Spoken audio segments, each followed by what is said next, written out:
চারঘাট বাঘার মানুষের ন্যায্য অধিকার ও মাদকমুক্ত সমাজ গড়তে অঙ্গীকার।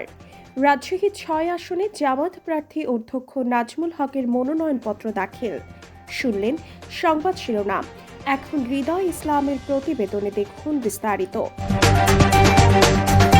চারঘাট বাঘা আসনে বাংলাদেশ জামাত ইসলামের মনোনীত প্রার্থী অধ্যক্ষ নাজমুল হক আসন্ন ত্রয়োদশ জাতীয় সংসদ নির্বাচনে অংশ নিতে মনোনয়নপত্র দাখিল করেছেন। সোমবার ২৯ ডিসেম্বর ২০২৫ দুপুর ২:৩০টায় বাঘা উপজেলা নির্বাহী কর্মকর্তা ও সহকারী রিটার্নিং কর্মকর্তা শাম্মী আক্তারের কাছে তিনি আনুষ্ঠানিকভাবে মনোনয়নপত্র জমা দেন।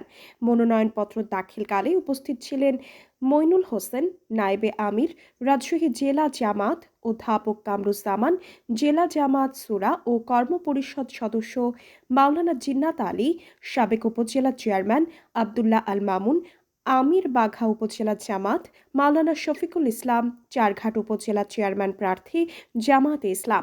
মনোনয়নপত্র জমা শেষে অধ্যক্ষ নাজমুল হক বলেন, চারঘাট বাঘার সাধারণ মানুষের ন্যায্য অধিকার আদায়, মাদকমুক্ত সমাজ গঠন এবং আইন শৃঙ্খলার সার্বিক উন্নতি ঘটাতে চায়।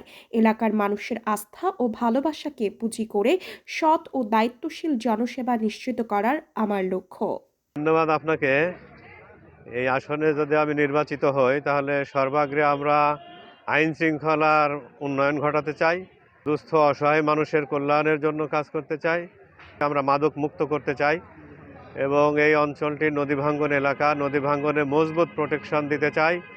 প্রধান ফসল হচ্ছে আম, সেই আম সংরক্ষণ এবং এটাকে বাজারজাতকরণ দেশীয় এবং আন্তর্জাতিক বাজারে এটাকে বিক্রয় করার ব্যবস্থা গ্রহণ করতে চাই। আর যুবকদের ব্যাপারে আমাদের স্বপ্ন রয়েছে সরকারি বেসরকারিভাবে এদেরকে কাজে লাগানো এবং শিক্ষা ব্যবস্থার আমরা সংস্কার চাই, যেন শিক্ষিত হয়ে বেকার থাকতে না হয়, সেজন্য একটা কর্মসংস্থানে যেতে পারে। এ ব্যাপারে আমাদের কেন্দ্রীয় পলিসিও রয়েছে, যেন সকলকেই আমরা কর্মসংস্থান দিতে পারি, সেইভাবেই শিক্ষা ব্যবস্থাকে সাজানো হবে। আশাবাদী যে আগামী জাতীয় সংসদ নির্বাচন লেভেল প্লেয়িং ফিল্ড হবে এবং শান্তিপূর্ণ সুষ্ঠুভাবেই সম্পন্ন হবে।